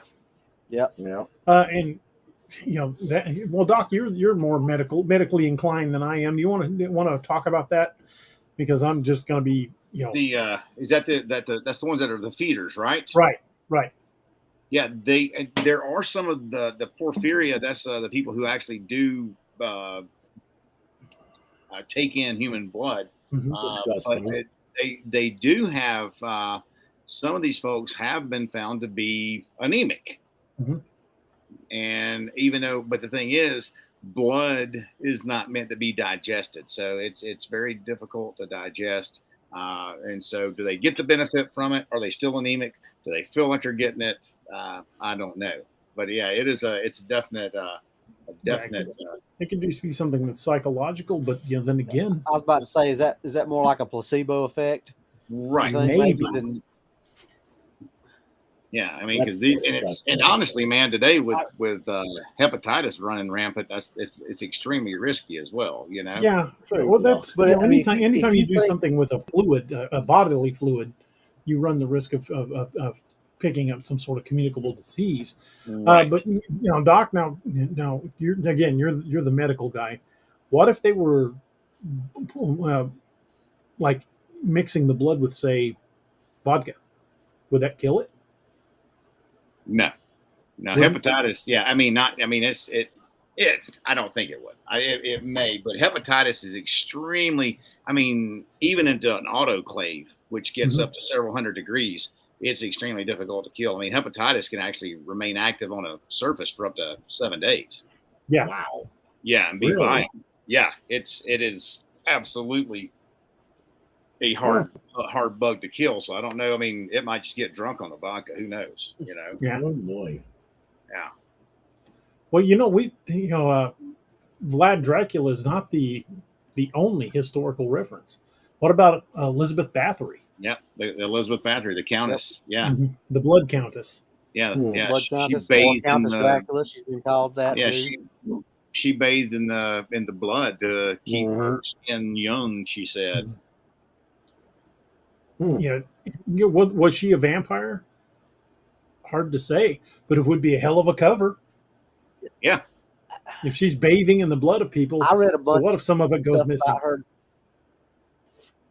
I read a bunch of stuff about her. Most of the stuff was like torturing, or the bathing in the blood. I'd never found anything that said she actually ingested the blood. Now, maybe that's just something that just has, like you said, slipped through the cracks. Is a good cover, Right.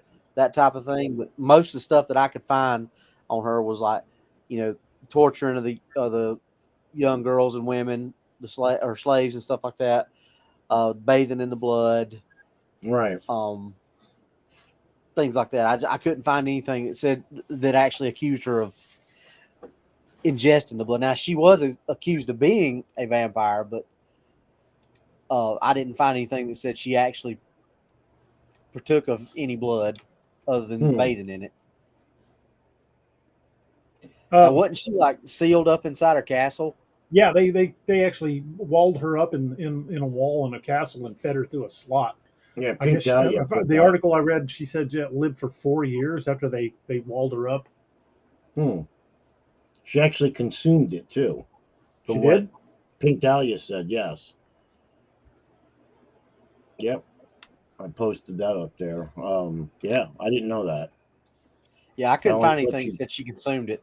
All the stuff I could find just said she bathed in it and she tortured and killed a lot of her slaves or servants, whatever you want to call them. Yeah, it is. I mean, really, it's crazy with what everybody does. Please. Folks is nasty.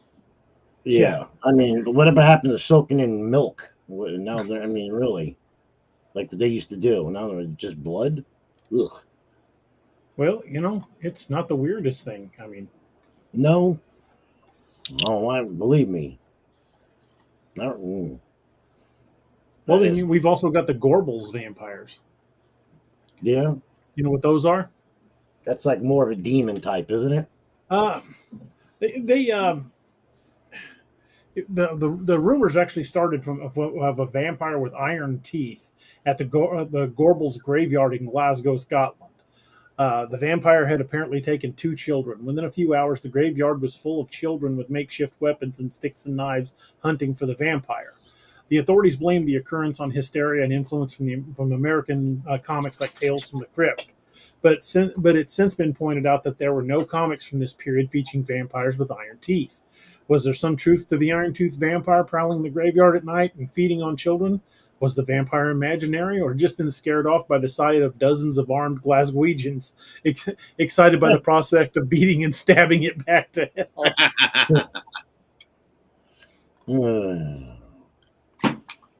They figure out that. I remember that back then they was nothing to do. So they had some excitement. That's interesting. And it's not just in Europe. I mean, there were vampires in New England. There weren't many tales of vampires in America until the dark discovery of a grave in Griswold, Connecticut in 1990. The grave contained the bodies of farmers from the 1700s. All were normal except for one. One body had been beheaded and its skeleton was rearranged in the shape of a Jolly Roger. It was decided that this wasn't just a simple grave robbery, as it had been done 10 years after the death with no valuables removed. It mirrored a case in neighboring Jewett City where around the same time 29 bodies were exhumed post-mortem and burned. There was something that this was something of a vampire epidemic. The most famous case of this time is of Mercy Brown, a girl who died from tuberculosis. Sometime later, the rest of the family started to fall ill and die one by one until Mercy's body was dug up, found to be remarkably, intact, and burned. After that, the mysterious illness went away. Interesting. What I read a little bit of a different version of that, DA. The version I said she wasn't buried. She was because it was so cold where they were at. She was put in an above ground mausoleum, which kind of Preserved her, as we would know now, would lend the credence to why she was still so well preserved. Mm-hmm. But back then they thought, oh well. And there was actually another little part to that said that when they burn her, they fed her ashes to her younger brother, who shortly thereafter died. Well, duh. Yeah. But that's like, see, the little brother died eating her ashes. So that means she's a vampire, or whatever they were. Yeah. Okay. Logic. Yeah. If she weighs as much as a duck, she's made of wood, and therefore A witch. It's a witch. we did do That's the nose. hilarious.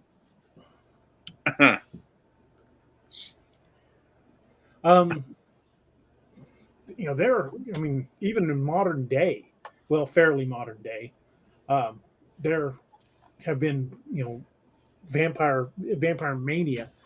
The Highgate vampire in London. In 1969, dead animals completely drained of blood and with neck wounds began to appear around the Highgate Cemetery in London. Then a witness reported a tall, dark figure that emanated an evil aura and had a hypnotic stare. One man reported that he became confused and totally lost when trying to leave the cemetery. Suddenly, he found himself facing the Highgate vampire, which transfixed him, gluing him to the spot. After a while, it disappeared.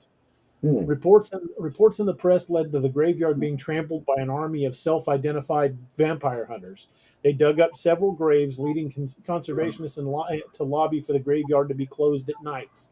Eventually, the sightings and reports of the vampire decreased. But that was in 1969, well up through the early 70s. Yeah. In London, England. Yeah, that's weird. That is weird. I mean, yeah. Really, can you not even classify chupacabras as a type of vampire? Yeah, technically it would be. Where'd Anthony go?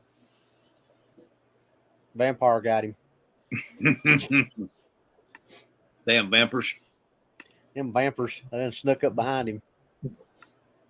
He got bushwhacked. God darn it, he done got bushwhacked. That's right. But these are numerous historical cases down through the centuries, and even in modern times, with a lot of modern day sightings in major cities across the U.S.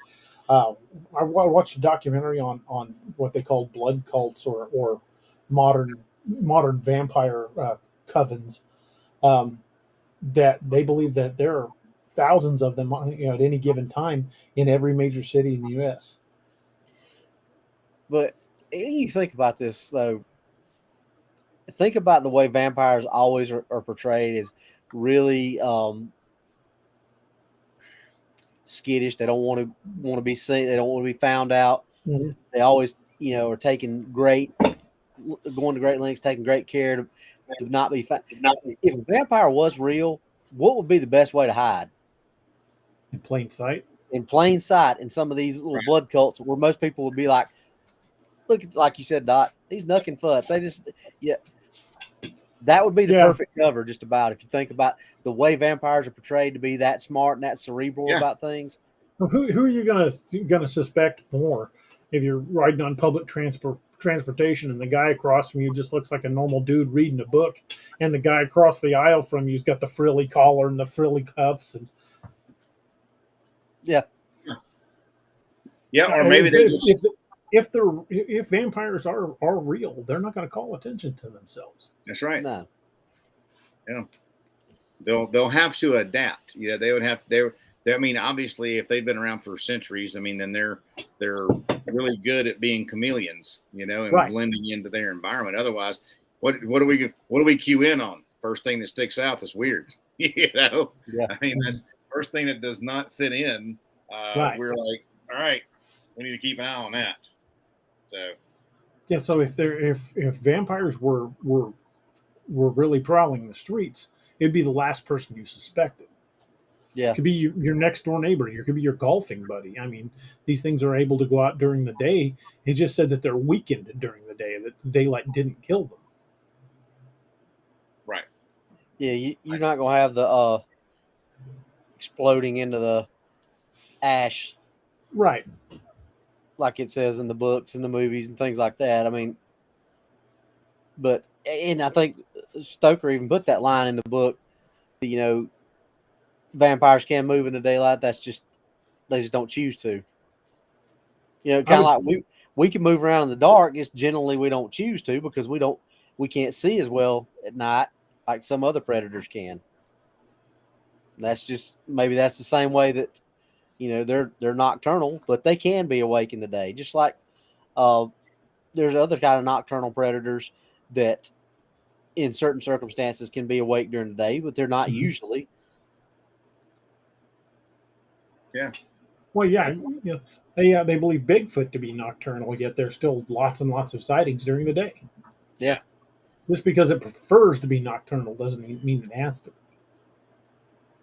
Yeah, there's a lot of I think there's a lot of lore out there, you know, that we talk about with these things, and I mean, just like you said, DA, if there's light, there's dark, you know, and I've said that many times as well, and you know, I think I mean, if people have seen weird stuff, I mean, there have been eyewitness accounts of these things. You know, like these girls were on a getaway in New Orleans, and they saw a dude, like they thought he was going to jump off of a building, and he actually kind of floated down. You know, Yeah. Other people have been talking to somebody and they just disappeared. You know, type of thing. Right. So, I don't know. But it is like everybody's saying here. You know, Meg even said it. True vampires are not flamboyant. They blend in because they don't want to call attention to themselves. That's how they keep living. Yeah, you're not looking at Tom Cruise and Brad Pitt type vampire. Right. And you know, and even John Doe, he said a good twist on this will be a vampire working at a blood bank. So you know, why not? Well, they did that in Blade. I mean, yeah, the vampires controlled the blood banks. Right. Why not have a vampire working in a healthcare field? What better cover would there be? A vampire EMT. Yeah. Was a movie with Jason Mewes in it. Jay and Silent Bob guy. He was an EMT in that movie. That's right. No, I mean, and there's a lot of, how could they, because they'd have to keep a low profile because obviously people go missing, you know, unless they're the forgotten, right? You know, homeless. There's so many historical references to people, you know, down through the centuries, you know, claiming there was a vampire attack. There were vampire bodies found with their corpses dismembered or rocks in their mouth in the case of the ones in Ireland, or some of them that had been literally staked in their grave. Mm-hmm. And there's a lot of references to those being found down in archaeological sites.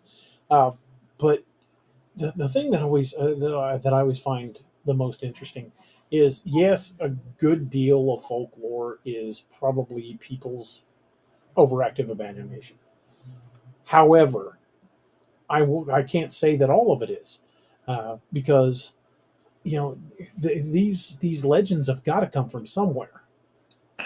Well, we say that just about every show that all these legends have some type of basis in reality. Right. Because you don't just make something up.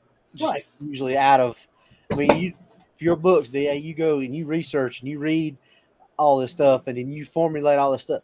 You don't just sit there and everything just pops into your head just based out of nothing. Yeah, you've got to dig deep into some of these stories, because I think even the some of the wildest stories that were ever been told down through the centuries have got some kernel of truth to them.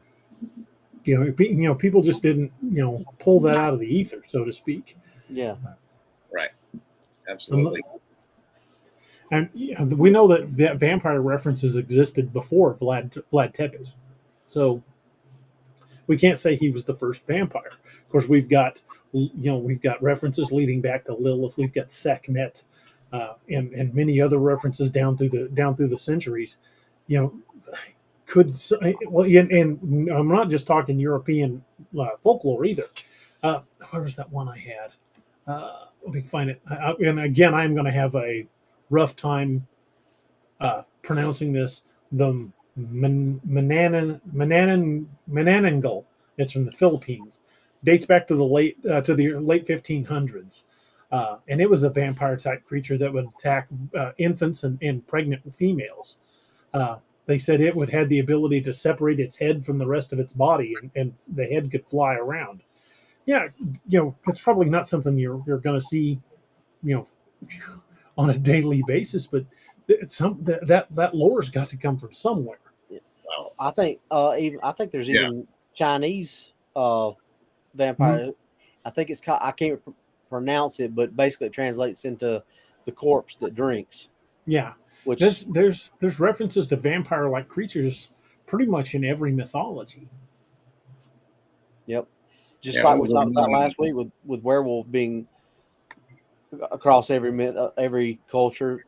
Vampires are the same way. I mean, and really, you think about, most cultures have some type of Bigfoot, right? So, like we said, there's some grain of truth in just about all of this stuff. And we know Bigfoot's real. We know Dogman's real. What else is real? Exactly. There's certainly enough mystery left in this world that we don't know all the answers, especially something that doesn't want to be found. And that applies to Bigfoot. That applies to the possibility of vampires being out there. If they were going to hunt, the smart place to hunt would be on the fringes of society. Places where people aren't going to get reported missing. Well, and you think about Bigfoot being intelligent and not wanting to be found. How much easier would it be for something like a vampire that does have the intelligence of a human, that knows all the stuff that we know, understands all the stuff that we understand, and can blend in with us? How much easier would it be for something like that to hide than it would be for something like Bigfoot? I mean, and obviously it's really easy for Bigfoot to hide. So how much easier would it be for a vampire to not be found out? Right. Well, according to NAM US, which is the National Missing and Unidentified Persons System, NAM US, according to them, 600,000 people a year are reported missing. Wow. That's a big number. Now, how many are recovered out of that 600,000? It doesn't say, but think about how many of those that just didn't get reported. Homeless populations, or people that lived alone. That's 600,000 reported. Yeah, that's 600,000 reported missing every year. Yeah, that could easily be feeding a population of large predators. Well, that's just like the shark attack files of the attacks those are reported attacks. How many third world countries people don't report them? Yeah, that don't report them, are getting attacked and killed by sharks. It's the same thing. How many homeless people, we've talked about that before, that just nobody knows, that just go missing, that everybody's like, they moved on to the next town. Right. Yeah, absolutely. And if you got the forgotten populace, then who's to ever know? I mean, how many millions of people are there estimated to be homeless in the U.S.? Yeah. Plus, we've got more undocumented coming in from over the borders every year. Yep. So we could potentially be looking at a large predators buffet. be that vampire, be that creatures that hunt the forests. We could be seeing a great deal of people going missing every year, and it never even get reported. We've talked about reasons for the spike in sightings, but I don't think we've ever hit on that being a reason. Maybe there's more sightings. There's more food. Mm-hmm.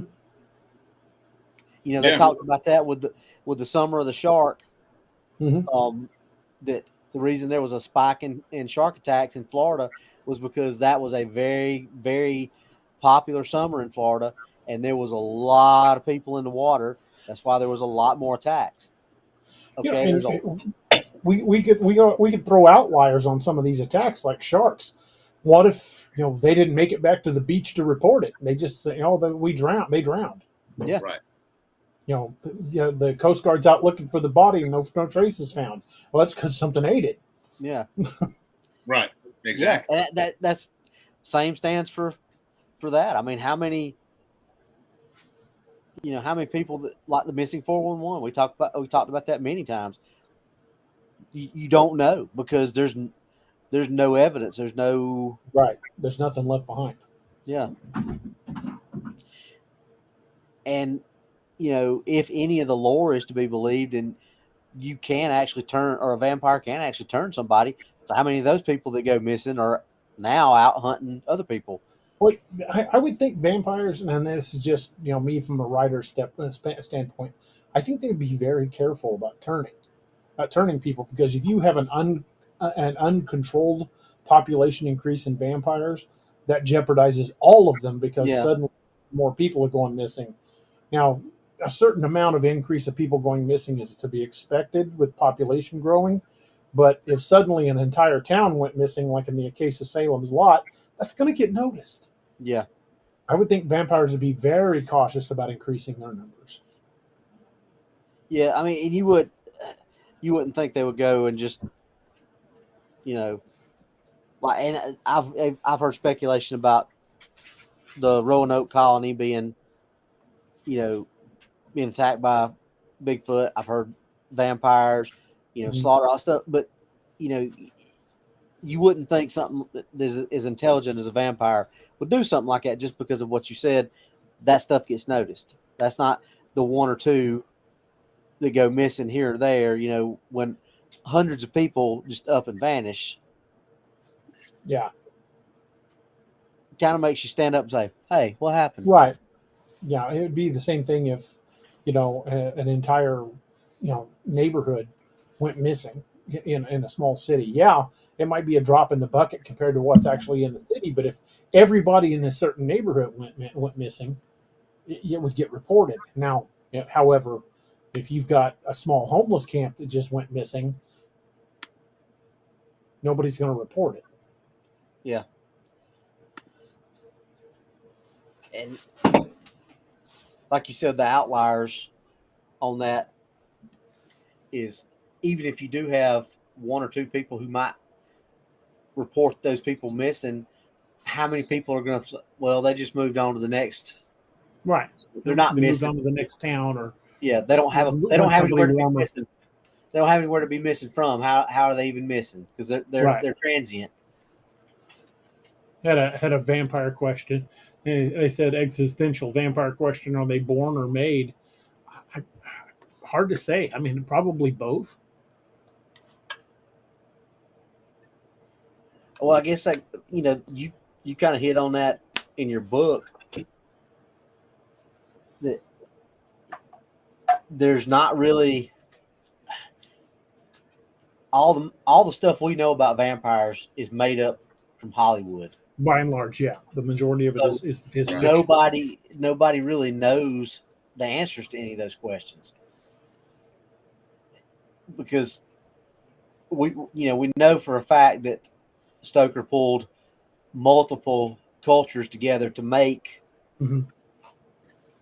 Dracula, and he chose Vlad Tepes because he made a very good scapegoat, so to speak, or a very good historical linchpin to pin the mythology on. Yeah, and it makes sense with the things he did. That it makes total sense. But there's other things, you know. There's a touch of Elizabeth Bathory in there. Like you said, the play on words with the Gaelic that he used. I mean, really, if you did a deep dive into it, you could probably find four or five more cultures in there. Oh, I'm sure.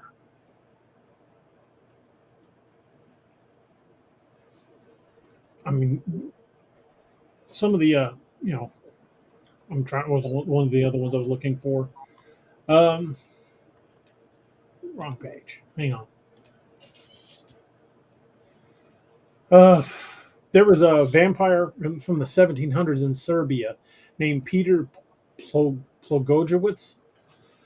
He was a man from the 1700s in Serbia who died, except according to some, he didn't really stay dead. Within 10 weeks of his death, 9 people died suddenly from a mysterious illness, and prior to their deaths, they all accused Peter Plogojewicz of throttling them in their dreams.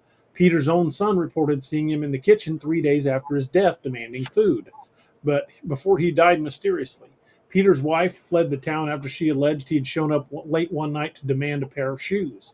The army was called in and Peter's body was exhumed. It was reported that he was breathing and that his eyes were moving. A stake was put through his heart, resulting in a burst of blood, and then his body was burned.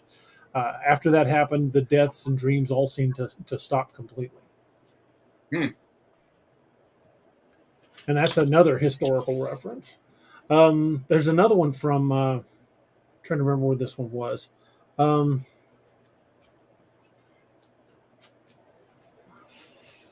It was in England. That's what it was. Is the Alnwick Castle vampire. The Alnwick Castle vampire actually predates the term vampire. The events were recorded by an English chronicler named William of Newburgh. He reported the story of a man who returned from the dead after he died while spying on his cheating wife. He was crouched on the roof and fell. He then returned as a revenant, a walking, rotting corpse, spreading plague in his wake. Eventually, a priest gathered some of his parishioners and found the vampire's grave. They opened it and stabbed the corpse with a shovel.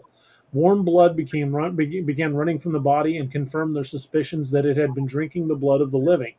Remember, this was almost 800 years before Bram Stoker's Dracula. They burned the body and the attacks at the castle ceased. That's interesting. Very. Yeah. Cool. It always seems funny that after they burn or destroy the corpse, the attacks stop. It was it hysteria? Maybe. Yeah, sure, it could have been. But it always seems weird that people were dying up until they did this, and then the death stopped. And this is reappearing in numerous cases. Yeah, that's a lot of the historical cases have a lot of the same, a lot of the same elements, staked through the heart, warm, dig the corpse up, it's still got fresh blood. And I've heard some people try to explain away like the corpses having longer, sharper fingernails. Some people say, well, that's because the skin's drying and they're not really growing. It's just, the skin's shrinking around the nails. But that's another element that I've heard.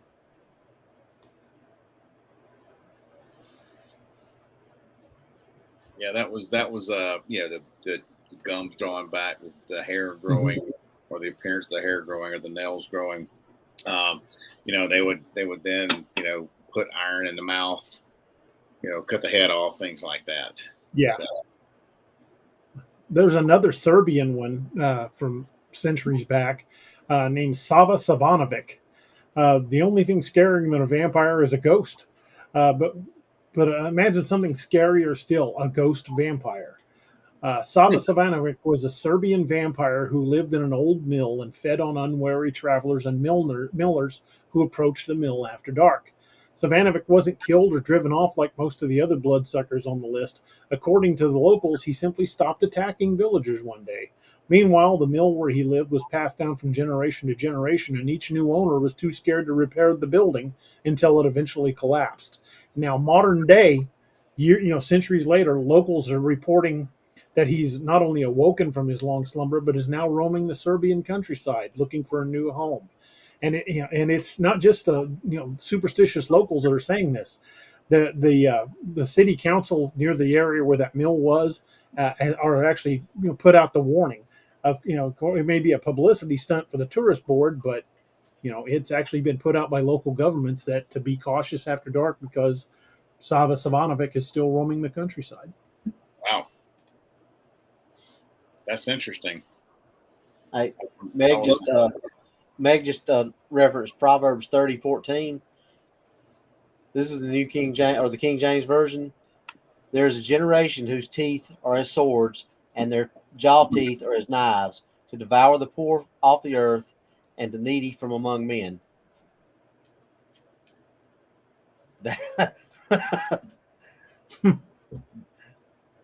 Now, I know the Bible does use a lot of alliteration, but that seems if that pretty, doesn't describe, pretty bizarre. Yeah. Well, and I know there's people out there who don't believe, and y'all know me. I'm a Christian, and I believe all this stuff is tied in, and I don't believe anything happens by accident. I believe there's a purpose for everything. It's just like the word dinosaur. The word dinosaur didn't exist till what 1830 something ish. But the word dinosaurs in the Bible probably what, Doc, 600 times? Yep. Somewhere around there. Really? Lizard. Maybe not 600, but it's in there. It's over 100 times that the word dragon is in the Bible. Yeah. Okay, if you're looking at something like that, you're probably going to call it a dragon. I mean, so I don't know. I kind of have the feeling that dinosaurs and dragons were very different. Well, maybe so, but that because of what we have turned our modern vision of what a dragon would be? Not necessarily, because dating back centuries, the European dragon was described as a winged, fire-breathing serpent. There's no dinosaur that we know of that did that. Even the Oriental dragons were reported able to fly, and they didn't look anything like dinosaurs. They were more like very long, odd lizards. Here's the linchpin of that. We do know that there are animals who can create fire. The bombardier beetle, the two chemicals, the crocodilian sarcosuchus. Nobody knows what that big thing on the tip of its nose was actually for. How do we know that wasn't what the Bible was talking about when it talks about Leviathan, when it talks about it breathing fire? We don't know. That's the whole thing about bones and studying bones. You don't really know exactly what they look like or what they could do or anything like that. It's like we talk about with all our Bigfoot, and it's speculation. We can sit here and what if this and what if that, but it's still all speculation because none of us know for sure. And we're all there's three of us here discussing, and of 87 people in the chat, and there's probably going to be that many different opinions on everything. Right. True. Absolutely. I concur.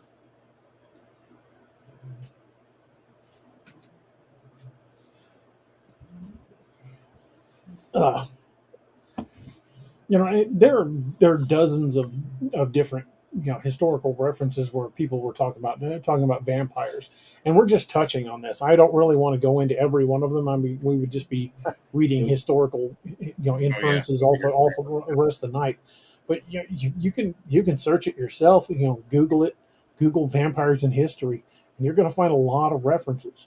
And again, we're just touching on some of the more famous ones.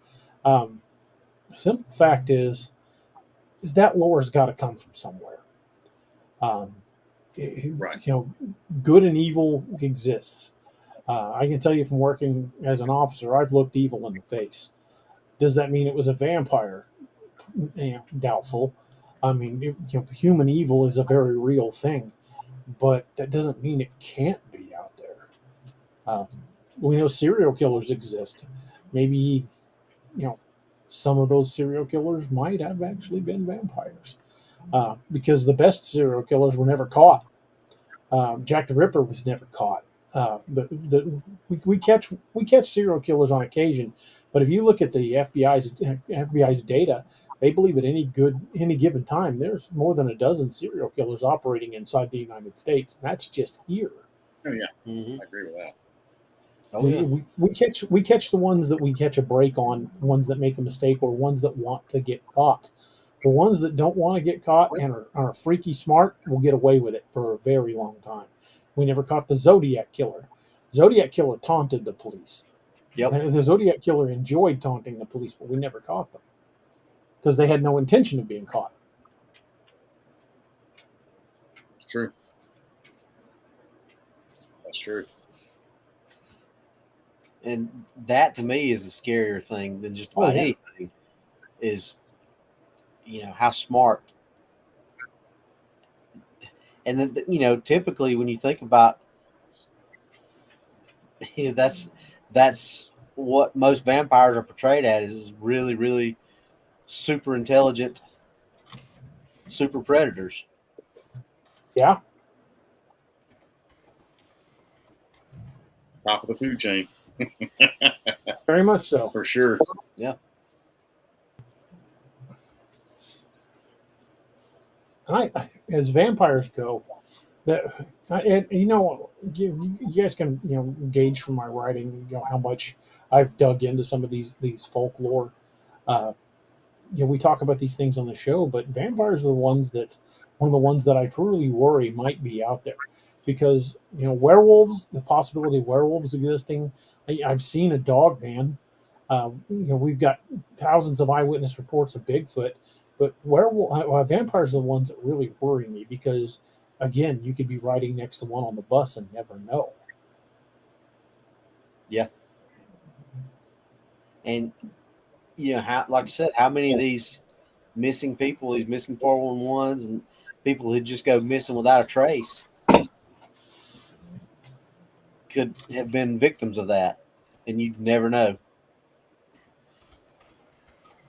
Because they're not going to be like thrown in a dumpster like it was in Fright Night. Vampires. Exactly. They're not going to be that stupid. Well, they wouldn't be around if they were. Exactly. No, they wouldn't be around too long if they were. That's for sure. Holy crap. Pork and Mean says, I've heard New Orleans is run by vampires. Darkwater talks about it. I don't know if I would go to that extent, but there's certainly a lot of weird things that go on in New Orleans. And any place that's got that many above ground cemeteries and the blending of so many cultures, New Orleans would be the perfect place for a group of vampires to operate. It truly would. Yeah. Yeah, it would. Especially with the tourism there and all the constant influx of people from other countries and things like that. Well, it would be, as they say, a target-rich environment. And DA, this is not anything that's made up. New Orleans PD is historically the most corrupt police department in the United States. Right. Their reputation is not good. No, it's not. So I mean, you got that's a known fact, statistical fact that isn't. You can't argue with that. I mean, it is there. Mm-hmm. So, what better place than a place like that to operate? Very true. It's true. Yeah, and again, like you said, you could operate in plain sight there, right? And wouldn't draw any attention to yourself. I mean, have either of you ever been to Mardi Gras? Oh yeah, I have not. I have. Doc, back me up on this. You could be an actual vampire or a werewolf walking around the streets during Mardi Gras, and nobody would even think anything about it. Carnival in Rio would be the same way then. Yeah, exactly. They would give you a second glance, man. Nope. Hey, Fred, how you doing? Yeah. Harry, what's up, man? Right, exactly. Exactly. Look at the stuff you can see on the strip in Vegas. Would anybody notice somebody walking around even, just being open about it? They just think it was, another great costume. Well, I mean, look at their slogan. Absolutely. What happens in Vegas stays in Vegas. I mean, And here's another creepy thought. It would go completely outside of the blood bank theory.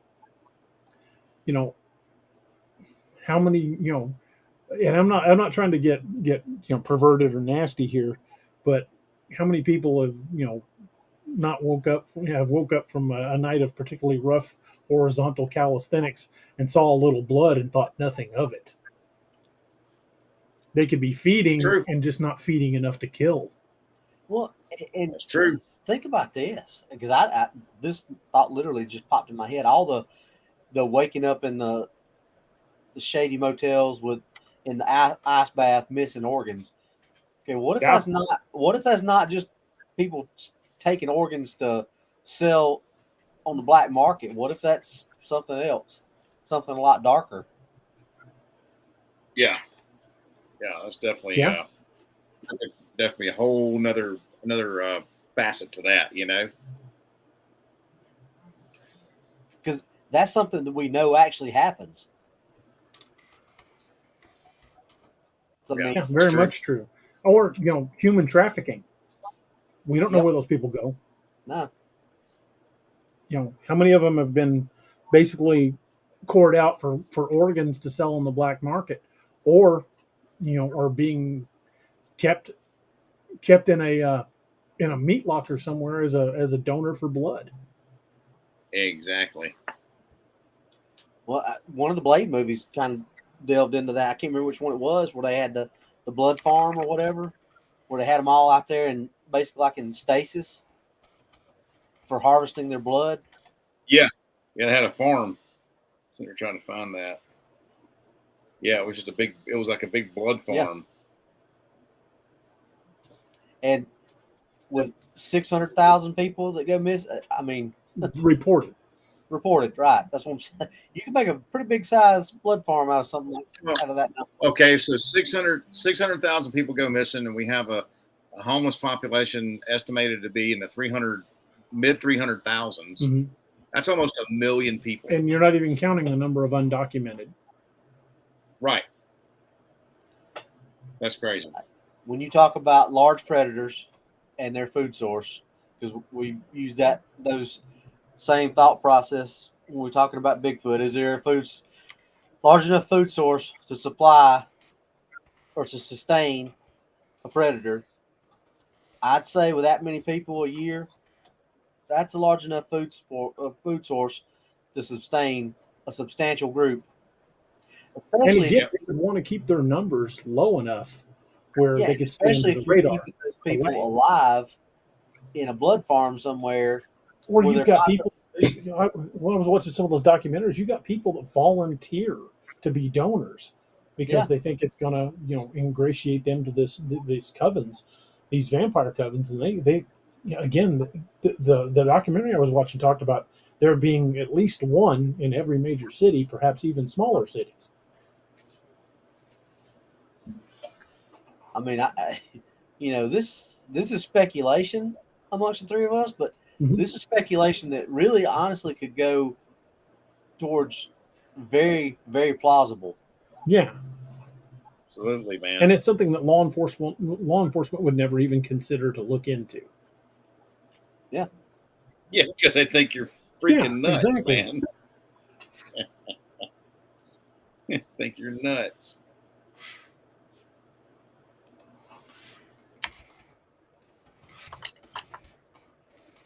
Oh my goodness.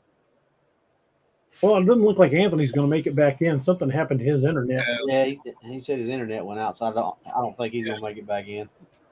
And if there are two types of vampires, if there's the sanguinary and the energy vampires, the energy vampires could feed without anyone ever even knowing it. It'd be one of those psychic vampire where you like one day you're in just an awesome mood, and an hour later you're so physically drained you can't explain why.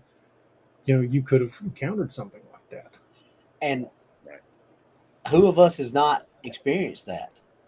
Yeah, I've had days when I felt on top of the world, and then an hour later I felt like I was just exhausted. I could never, didn't know why. It's weird.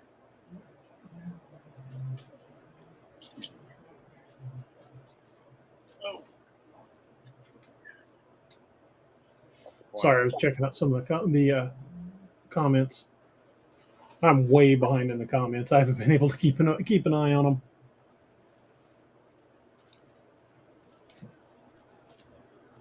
Speaking of energy vampires, get down.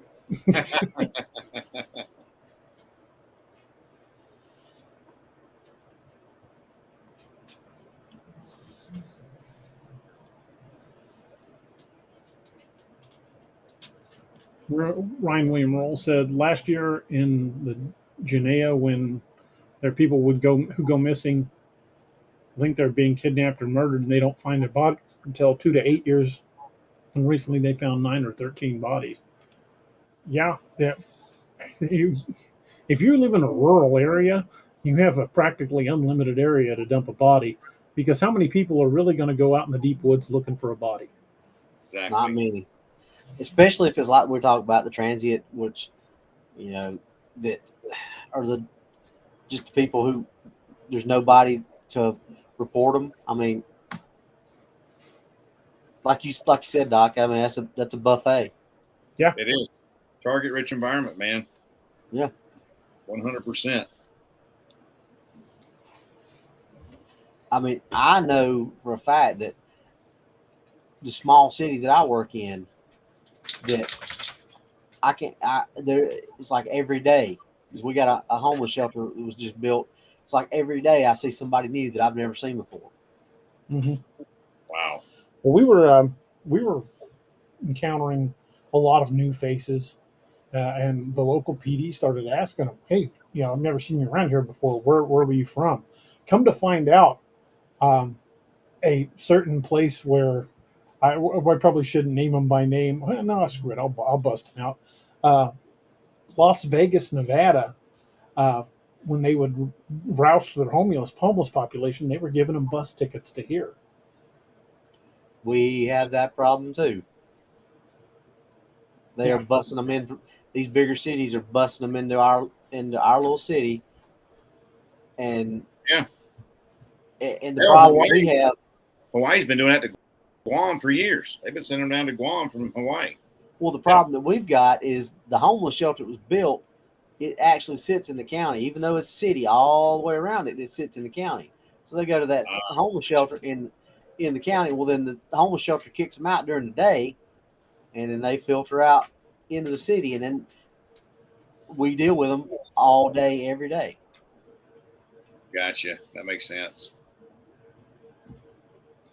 Yeah, apparently that's becoming more and more common.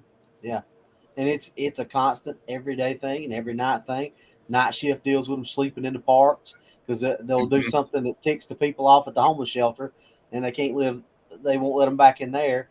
So night shifts constantly running them out of the parks and running them out of the coin laundries and all the places like that. It's that I would say 75% of our calls, or our call volume, a lot of times, or most days, are dealing with a suspicious person sleeping in the parking lot, or sleeping in the park, or it's constant. Yeah. But you get these people and nobody knows who they are or where they came from. You talk to them, or they don't have an ID, or they won't tell you where they're from. So, it's very easy for people like that to just disappear off the face of the earth. And especially if they're already existing on the fringe of society anyway. Yeah, they go missing from one town, nobody bats an eye. Yep, nobody would miss them. They're the forgotten. Yeah, sure. And no, it's not right, but that's just the reality of it. Yeah. Especially if you've got a large homeless population in a city, one of them goes missing, cops aren't going to investigate it. They're not going to waste the resources. Well, even if they go missing, we don't know know to investigate it or go looking for them. Right, yeah, There's because nobody that reports them. one, they're not reported missing, and two, how if you got a transient population, the most logical explanation is they just moved on. Yeah. That's just the way it is, especially when you're dealing with a population that, one, doesn't want to identify themselves, and two, might have been moved into the area just recently from somewhere else. You don't know if they're come through just passing through, if they intended to stay. You don't know, and when they disappear, you've got nothing to go on. You got no reason to believe there was foul play. Yeah, That's true. Be very, very easy for things like that to exist and survive. Oh, absolutely. Right. Easier than we give credit for. That's for sure. Oh, yeah. Yeah. Well, nobody talks about, or, that's not what you're going to go to the council meeting and talk about. Hey, we need to check see if vampires are, picking off our homeless people. That's just not something you're going to go present to city or county council. People be like, go get the white jacket. Yeah. Right. Boots in the back. Yeah, they're going to take you away for a little trip. Yeah, you're gonna take the random whiz quiz. Yeah. Sleazy Life with Leak says, but what if a entity has the same abilities as the bad guys, but only absolutely using them to better himself and the others around you?